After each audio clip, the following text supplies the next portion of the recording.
Magandang araw po, Doc Willie ulit to. Pasensya na, matagal na yung huling live ko nung isang araw pa. Medyo hindi maganda pakiramdam ko nung last 3 to 4 days Kaya pinipili ko yung araw na malakas ako, maayos ako, na may energy ako bago ako nagpapakita sa inyo. Okay? Meron lang ako mga gusto ikwento sa mga nalalaman ko. Pwede po kayong mag-comment. Maraming salamat po. First of all, buhay pa tayo sa mga vlogger nagsasabi. Everyday may nagsasabi, patay na ako.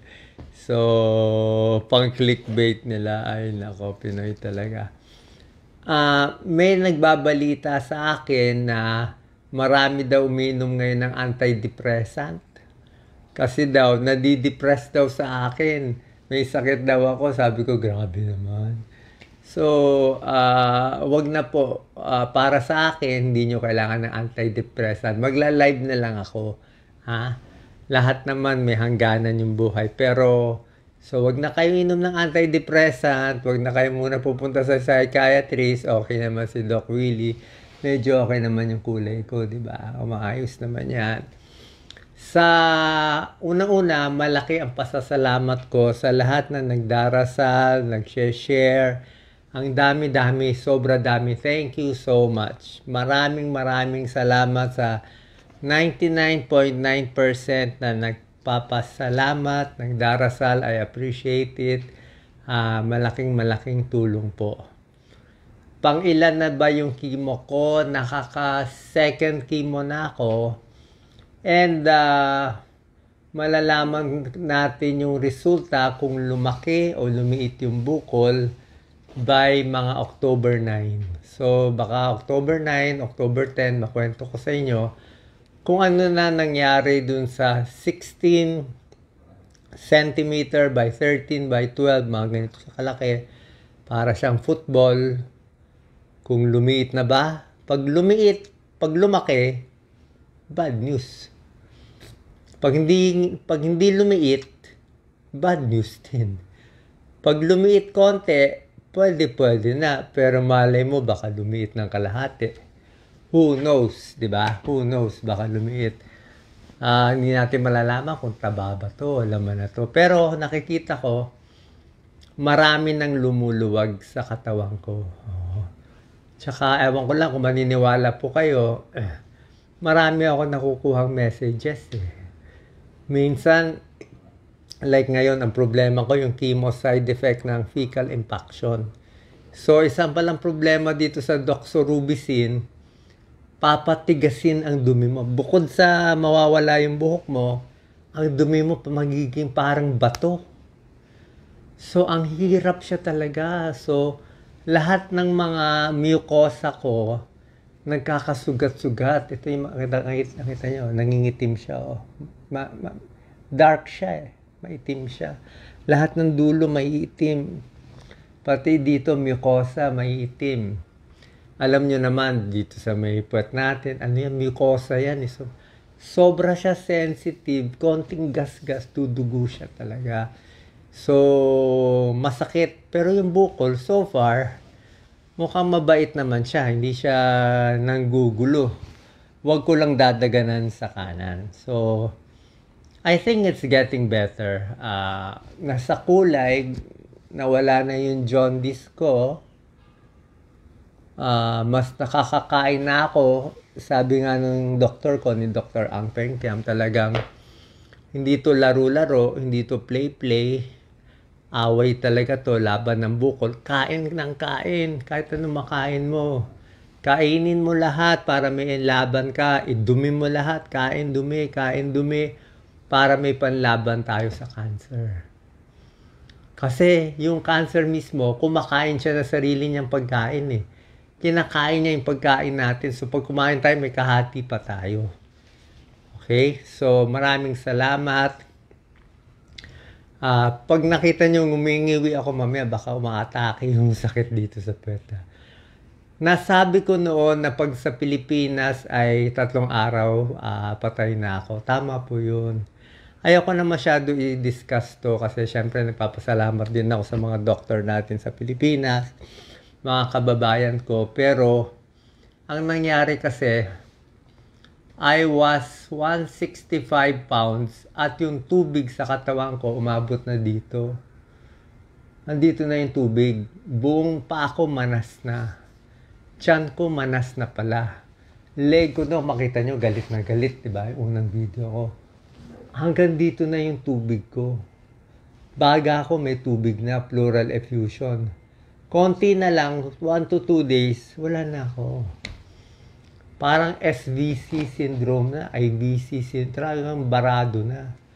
Pagdating ko dito sa Singapore, like sinasabi first video, sa Singapore pa lang, unang tingin pa lang sa akin, sabi, you are 10 kilos or 22 pounds overweight sa tubig.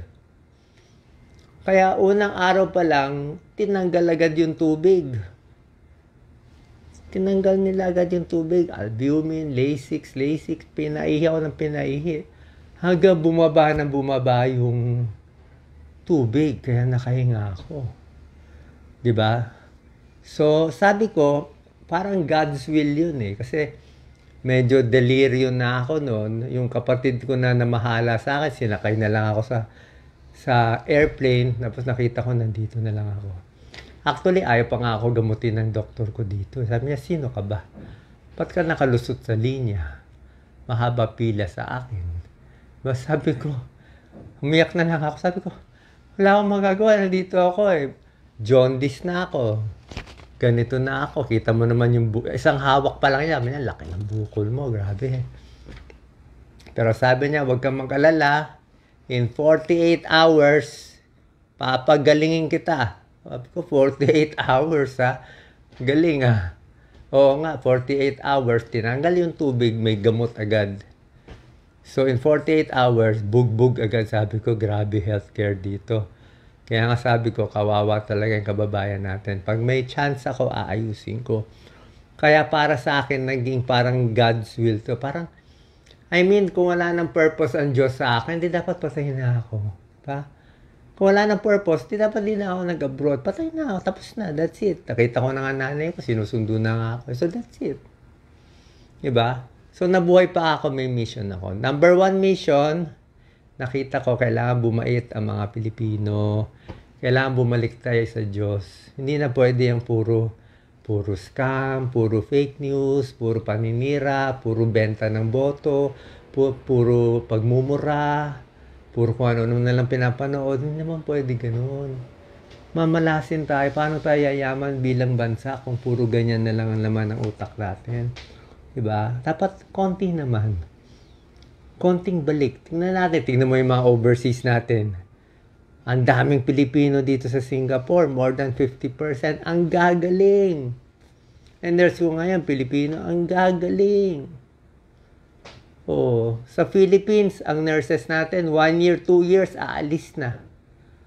Ang sweldo, 15,000. 15,000 ang sweldo ng nurse. Wala na siya pamasahe. Oh, tapos, papabantayin mo pa sa pasyente. Oh, hindi pa sanay mag-IV. Anong klaseng healthcare meron tayo? Dito, ang nurses, sweldo, 120,000. Oh, siyempre dito, high-tech, gano'ng experience? 15 years. Yung mga CI. Alam, minsan pinapasok tayo ng mga kalaban eh. Mga evil spirit eh. Sanay ako dun. Pinapasok ako ng... Pag gumagawa tayo ng matino, pinapasok ako ng mga evil spirit. Kasi sinasabi ko nga, parang laban to ng good versus evil. Second mission ko is i-save ko yung bansa sa corruption, sa evils, tsaka ayusin natin yung healthcare. Hindi kayo naniniwala, it does not matter. I have to do it eh. Something's telling me to do it eh. Like nung isang araw, biglang may nagbulong sa akin, kailangan idumi mo lahat yan. Pag hindi mo madudumi lahat yan, hindi lalabas yung ano. Idumi mo, iihi mo. Oh, pinilit ko talaga. Kaya pilit ako inom. Kain ako ng kain. Kaya nagulat yung doktor ko, bagsak lahat ng result eh. Nag-normal lahat eh. Mula abnormal, nag-normal lahat. Kita naman kulay ko. Another tip is, natutuwa ako sa mga religious groups, sa mga pare, sa mga madre, sa mga Catholic, sa Christian groups, ginagawa the homily. Yung mga kinukwento ko. Actually, every time nagsasuffer ako dito, feeling ko nga Gethsemane. Parang Gethsemane. Alam mo yung Station of the Cross? Feeling ko naka-Station of the Cross ako gabi-gabi. Hindi ko na lang ang kinukwento sa inyo. Pero mahirap. Mahirap na masarap na mahirap.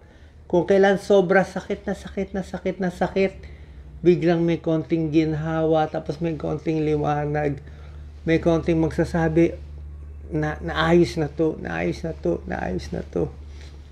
Hindi ko alam kung bakit masarap ang suffering. Hindi ko alam bakit siya masarap. Masarap na I'm not sure how it goes. Baka alam ng mga pare. Kayo na po mag-explain. Bakit masarap yung suffering? Pag nagsasuffer ka pala, parang may cleansing somewhere, lumilinaw ang pananaw mo, mas tumatapang ka eh. Yun ang kailangan natin. Kaya I don't see this as a curse, I see it as a blessing. Parang kay Job, alam niyo yung kwento ni Job. Parang kay Judas, marami nag-betray kay Judas. Kaya ako sanay naman ako eh. Tumakbo ako ng 2019, iniwan naman ako ng mga tao. Tumakbo ako 2022, iniwan naman ako ng lahat. Okay na naman yon. Wala namang kaso yon. Pero lastly, kukwento ko na rin sa inyo, announce ko na rin naman, yung mga umabot sa dulo, magpa-file po ako for senator. I'll be filing for senator sa October 2, Wednesday. Nagawa ko na yung papeles, na-notarize ko na. Si Doc Lisa, nasa airplane na ngayon. And na-miss ko na nga si Doc Lisa. Kawawa naman. Kawawa naman yung babaeng yun. Pinakasalan niya ako. Oh my God. So much suffering for her. Baka hindi ko mabawi this life yung mga utang ko sa kanya. Tama na. Race. Basta lalapag yung airplane. At magpa-file. Siya magpa-file lang sa akin, pero ako tatakbo. Okay? Tatakbo tayo, papakita natin tunay ang Diyos. This time, we're gonna win it. Gagastusin natin, wala. 500,000 lang, wala. Walang pera, wala kahit kaninong taipan, huwag kayo magbigay kahit piso. Hindi ko kailangan. Okay? Hindi tayo magpapa-under kahit kanino. Pero, first miracle, I have to get well. Second miracle, mananalo tayo ng walang pera. Pag di nanalo, sorry. Pero I'll give it my best shot. I'll give it my best shot. Ito ang David versus Goliath talaga. Yung 500,000 ko, bakit 500,000? Siyempre, kailangan magbayad ng airplane. Kailangan magbayad ng hotel. Diba? Yun naman minimum. Lalabanan natin yung mga bilyon. Lalabanan natin yung may mainstream. Lalabanan natin yung malakas sa mga surveys. Oh my God, the surveys. Kung alam nyo lang, tatahimik na lang ako. Tatahimik na lang ako. Quiet. Huwag mo na sabihin. Alam ko na lahat ng pautot at kalokohan. My God. My God. Quiet muna. Relax. At the right time.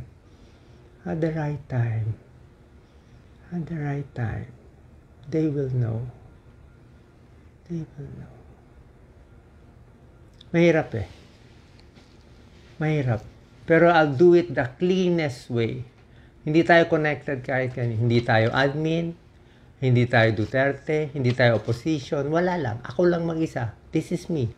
No one else. Me and God straight. If they help me, thank you. Pag hindi, thank you. Wala akong utang, wala akong hinihingi. Gusto ko ba tumulong? Why not? Diba? Walang kapalit. Total, talo na naman ako eh. What have I got to lose? Sa mga hindi nakakaintindi, pagbigyan nyo na naman si Doc. Alam niya ito mission niya sa huwag naman kayo magmamarunong, kayo pa mas marunong. Yung buhay nyo, hindi ko naman pinapakailaman eh. Kung anong paaral mo sa anak mo, okay naman sa akin eh. Feeling niya yun, na mission niya, tulungan kayo eh. Pagbigyan mo na. Gusto niya maging martyr eh. Pagbigyan na siya. Diba? So I thank the religious groups, sa mga Catholic priests, sa mga madre na hindi nagalit sa akin, nagalit dati. Hindi ako enough is enough. And sa aking mga kababaeng Muslim, ako, ang babait lahat. Thank you. Yun lang po. So sana po, announce ko lang. SOCMED lang tayo. Wala ako hihingiin. This will be the first campaign na ganito. Kung may tutulong, thank you. Alam ko naman walang tutulong kasi pera-pera sa Pilipinas eh, di ba? Pero tignan natin. Pag overwhelming kasi ang votes, hindi nila kaya dayain eh. Tsaka tingin ko may magmamagic. Habol ko lang naman number 12. Singit nyo na lang ako. Doc Willie, ganun lang. That's just as simple as that. Lalabas lahat ng paninila, sabihin nila ang gusto nila sabihin. Basta trabaho ko, kita nyo naman habang buhay para sa Pilipino, para sa inyo, at kung ano man ginawa ko noon, wala akong alam na ginawa kong masama, puro lang ang ibang tao gumagawa ng masama, in-ending ko naman ng maayos eh. Kung 1 week na lang ang buhay ko, di yun na lang. Mabot ako ng May, baka manalo pa tayo. Bang gumaling ako, matapos ko pa yung term. Diba? Pero hindi ako magpapabay. Hindi ko susundin yung style ng iba kasi walang pinuntahan ng style ng iba eh. Lubog ang bansa. Hindi nyo alam gaano kalubog ang bansa natin. Kailangan natin mga Lee Kuan Yew style. Kailangan natin ng bago. Hindi na pwede yung mga old style eh. Diba? Hindi na pwede. So I'm just giving people a chance. Yun lang po. So I thank everyone. Salamat sa lahat. Wala akong galit kahit kanino. Salamat sa admin. Salamat sa mga Duterte. Salamat sa mga opposition. Kaibigan ko naman lahat. Di ko naman kayo gagalawin. Basta yung akin lang. Aayusin ko yung akin. Yun lang ang gusto kong ayusin. So thank you so much. God bless po. Sana po maintindihan niyo yung gusto kong gawin. Bakit kailangan? Kasi hindi ako masaya. Kung mabubuhay lang ako para kumain sa hotel, wag na lang. Kayo na lang. Magbukbang na lang kayo kumain. Useless life. Useless life. Sayang lang. Pabigat lang sa mundo. Kung isang tao, mabubuhay lang, pansarili, magnanakaw pa. Sabihin ni God, istorbo kayo. Wag ka na lang dyan mabuhay. Siyempre, pipiliin ni God yung matitino na mga medyo mababait na iaangat yung bansa. Iaangat eh. Yun ang habol natin. God bless, lalo sa kabataan. Thank you.